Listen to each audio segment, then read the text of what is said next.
Hello and welcome to the Ilene Silverman Show. I'm your host Ilene, and on this week's program, our guests from the Hippodrome Theater invite us to an open house to celebrate the 50th birthday of the Hippodrome. We look back on the history of this jewel of Gainesville and share plans for the future. Stay with us. We'll be right back.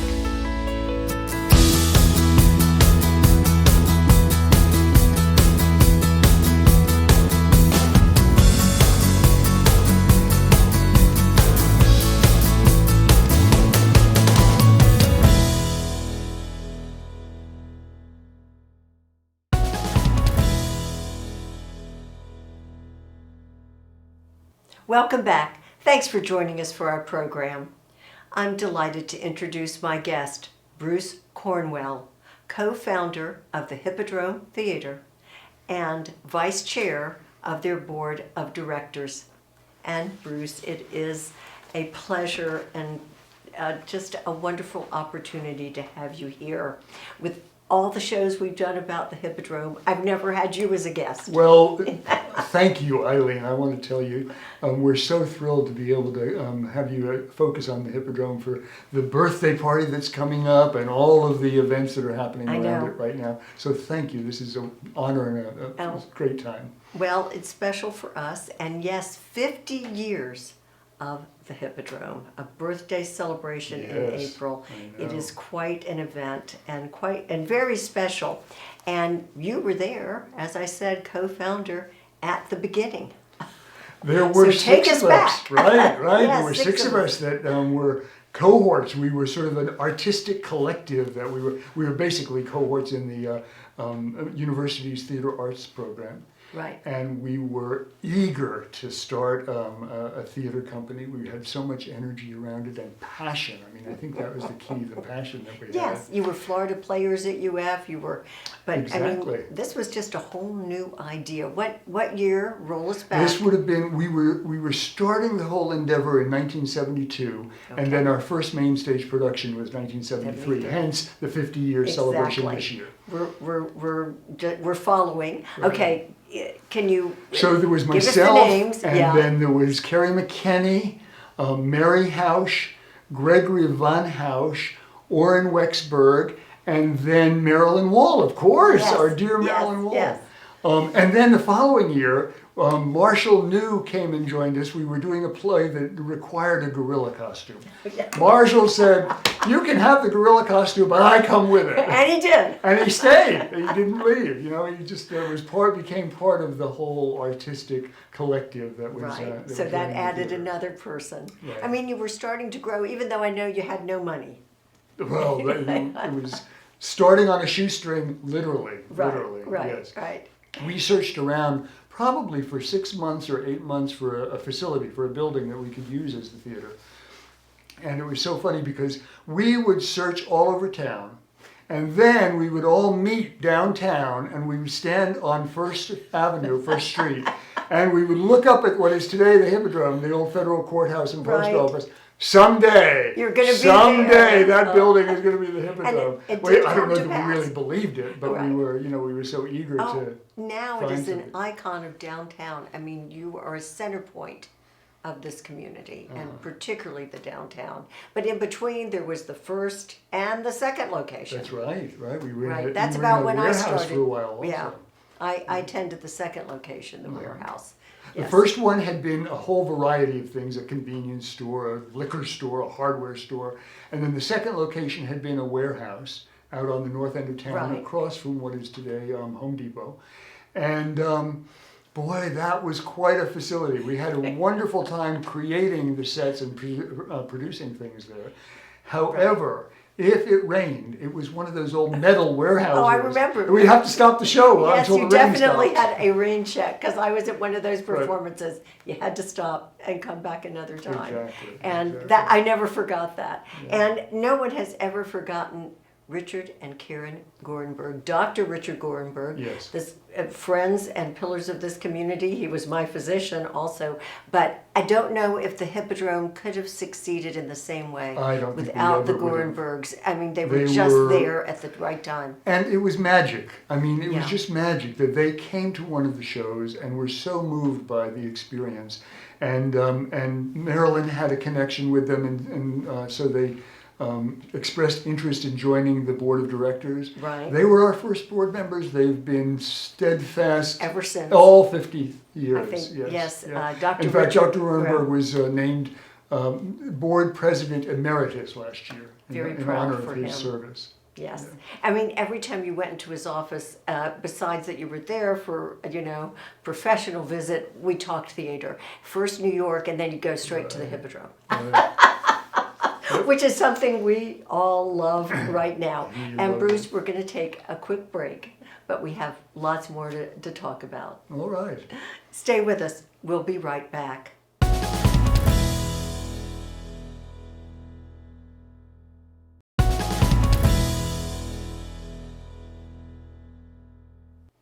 We're back talking about the Hippodrome Theater with co-founder Bruce Cornwell. And Bruce, so many wonderful memories and people involved. And move us forward into the Hippodrome, moving into the building they occupy now, downtown Gainesville. Sure. So I guess it was around 1979 or thereabouts, and we caught wind that the architecture department, of all things, were considering the idea of could a theater possibly take that building and do something with it. Right. Well, we promptly went down there, held a press conference, got on the front steps of the Hippodrome, and said, "We're offering the city $35,000 to buy this building," which is ridiculous, ludicrous, right? But nonetheless, it got a lot of attention. It actually made the headlines of the Gainesville Sun the next day. Oh, I love knowing that. So then we were able to put together a consortium of agencies that really helped us start galvanizing move the that. funds. Yeah. Right. There's an organization called FEDACT, the Foundation for the Expansion and Development of the American Professional Theater. They took us on as a field service project, and they endorsed our application for what's called an adaptive use adaptation challenge grant from the National Endowment for the Arts. And so Exceptional. that came through with the funds for the challenge grant that provided the seed money. And I know, Bruce, that was a part of the Hippodrome that you orchestrated. You were very integral to that. Thank you. Thank you. Oh, you're very kind, but I'll be honest with you, we were I all know, pitching you were in. always a It was collaboration. truly a collaborative effort, Yes. every step of the way. Yeah. And talk about some of the people that are still involved now. Our very talented Nell Page Rainsberger. Well, okay, so I want to take a little credit here because we were doing a production of Marat Sade, the Peter Weiss play, and Nell was the perfect Charlotte Corday, and this was her first role ever in theater. And so, Wow. so we introduced Nell to the community, and she has been, a stalwart of Amazing. the Hippodrome stage for 50 years, Oh, so definitely. wonderful. And Mark Sexton, he was a student over at FSU, brought him over from Tallahassee. He was in the production we did of Equus that Yes, not only that- performed at the Hippodrome here in Gainesville, but we toured, You toured. all over the state with That was another game changer. It was. It Yes, was a huge game it changer moved for you us. up another notch. Yes. And you've still, you do so much. You've been moving up and up, but okay. And keep I want to sharing with recall, us, keep something sharing else I memories. would really love to recall was one of the first plays we did was a Harold Pinter play called The Caretaker. Beautiful production. And that was Dan Jesse and Rusty Salinger in that production. Wonderful Along gentlemen. with another man named Ken Peterson. But Dan and Rusty became such regulars at the Hippodrome over the years. did. And have just been such The an faces, integral part of the yes, theater. for regular theater goers like myself, my husband, my family, you looked forward to seeing those faces. Yeah. It was, we loved the people that audition and come from all over, and that they value that experience at the Hippodrome, but we loved seeing the regulars Yeah. and how they evolved too. And of course, mean- Margaret Bacchus was another Oh. one she was instrumental in helping us create the children's theater program and the HIT program that went into And the all of schools. those are still continuing on. Yes, yeah. Another way that you're really part of this community. That's the intention of the Hippodrome, and it's always been at the top of our priority list, is to be an integral part of the Gainesville and Alachua County community and beyond, of course. But we have taken shows into the schools. We had that program that worked with students that were at risk for years and years, and it's just really working the community. Our theme this year is all about building greater diversity into the main stage production.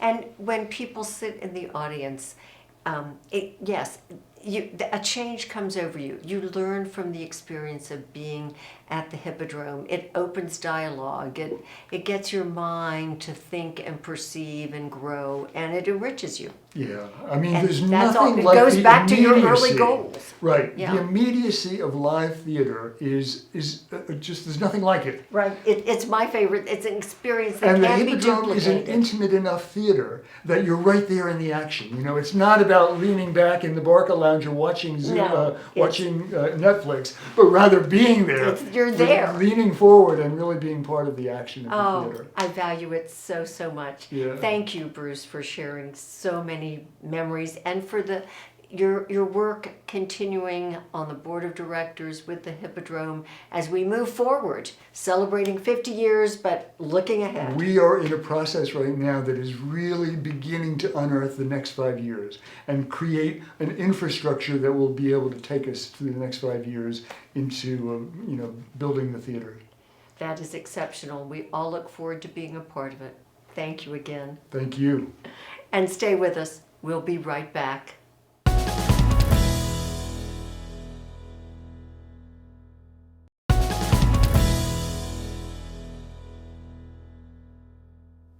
We're back talking about the Hippodrome Theater, and I'm pleased to introduce award-winning author Richard Garty. And Richard, it's good to have you back on the show.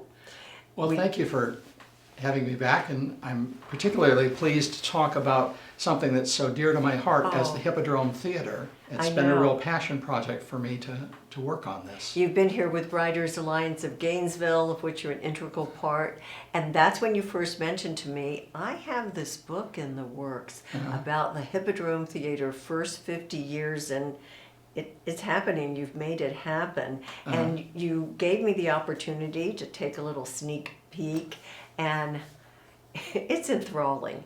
I felt it. I was there. I was there for every performance, which is how many that is part of this book. 440 plays in the book. Okay, 440. How many photographs? There'll be around 400 photographs. What a treasure. Yes. What a keepsake. And you just take the reader along with you. So tell me how you got this together, because this is really a labor of love. Well, before I start that story, I first want to give full credit to a dear person, Amanda Wilkinson, who is the current and longtime stage manager at the Hippodrome Theater. And during the pandemic, she went through the archives, which were in complete disarray, and spent uncountable amount of time organizing everything so that when I began working in the archives, that things were fairly organized to work from. But the project actually started back in 2018. Many of the Hippodrome founders were not doing well. Marilyn Wall in particular was a friend of mine, and she was having to retire from the Hippodrome. She was not in good health. Some of the others, Orrin Westberg had passed away. Rusty Selling had passed away, Right. and I at that time Lauren Caldwell was the artistic director, and I met with Lauren and I said, listen, if we don't Capture this. if we don't capture this now, it will be lost forever. So Bruce, who's just been on, and many of the others, Greg Hausch and Carrie McKinney, we did interviews with them, and I interviewed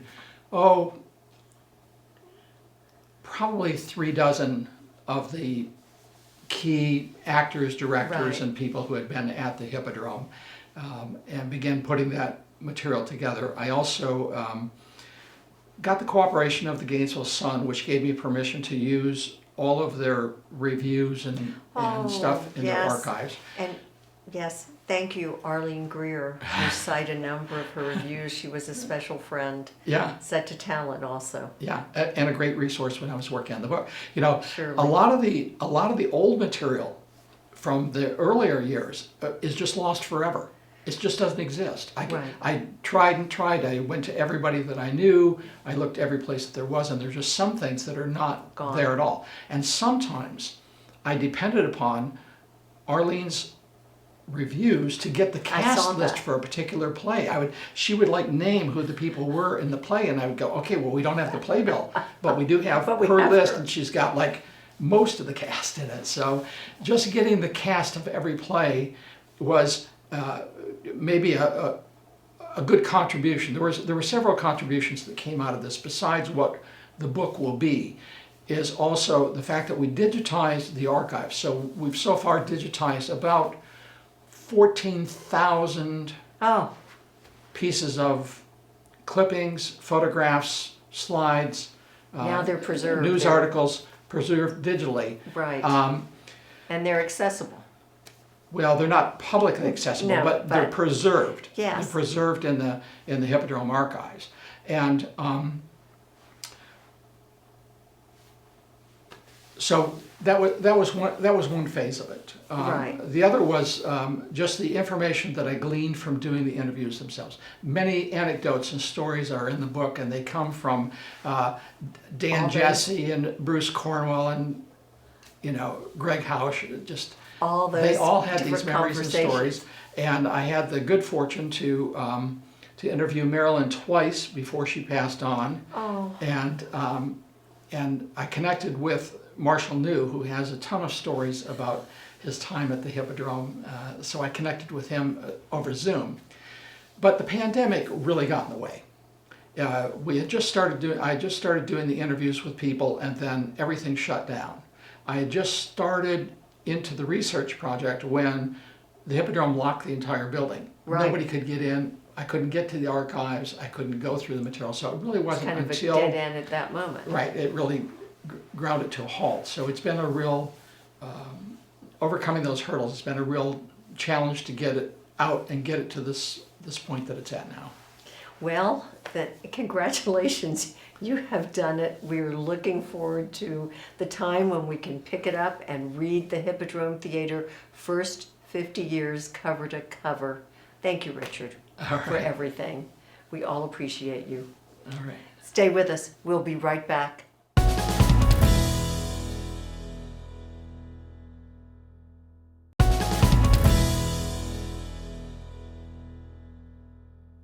We're discussing the Hippodrome Theater with Amanda Rodriguez de Maria. And Amanda, you are working with development at the Hippodrome. I am, Eileen, I am. I want to thank you for having me on here. I am probably the newest addition to the Hippodrome. So we've heard from the people that have been from the beginning. I have only been here a few months, but I'm so excited to be working with the Hippodrome. Oh, well, I think everyone is happy to have you on this significant time to help plan the 50th birthday party. Yes. So tell us about what's coming up. Well, we have quite a celebration plan. 50 years is a big accomplishment for anything, especially a theater. The pandemic, we came through it and we're stronger, and we just want to celebrate the fact that, we have made it through 50 years and we are looking forward to the next 50 years. So Yes. the celebration is going to really focus on the past, the present, and the future of the Hippodrome. We are going to have a lot of youth programming. We've invited several different youth arts organizations to come Excellent. and provide entertainment outside. We'll have community organizations outside for families.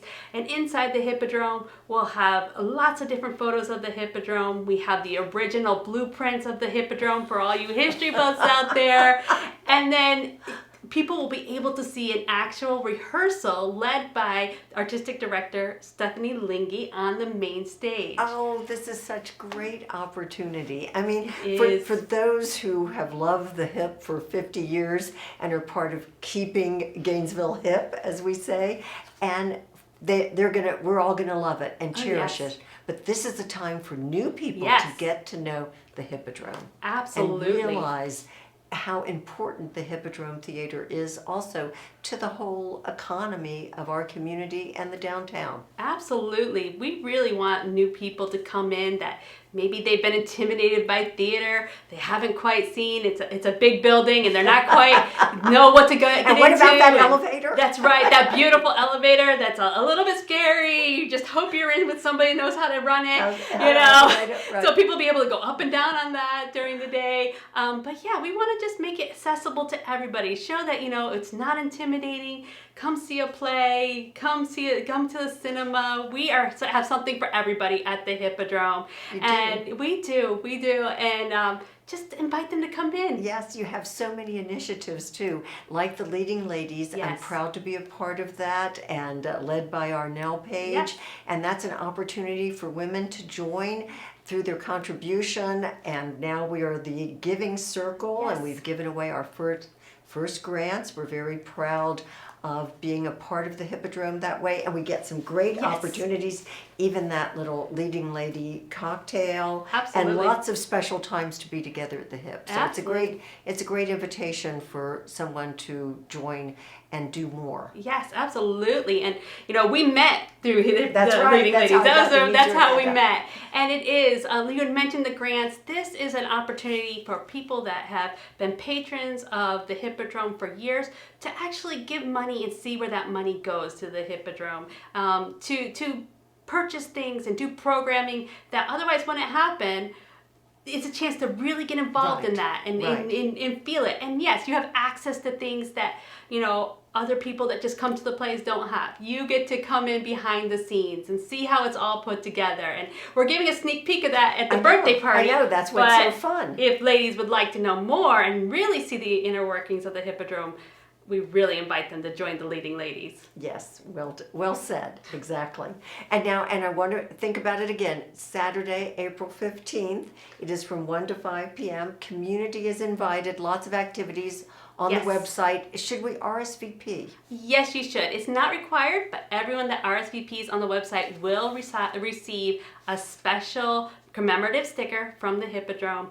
I'm not going to tell you what it is, but it is very, very special, very, very unique, and I guarantee nobody has anything like it. Oh, okay. Wait, I'm going on to RSVP right now. And I want to thank you, Amanda, and welcome you to the Thank you. Hippodrome and to our show. And a big shout out and thanks to Bruce and Richard and everyone at the Hippodrome for the past and the present, and looking forward, that is keeping Gainesville hip and so Yes. meaningful to all of us here.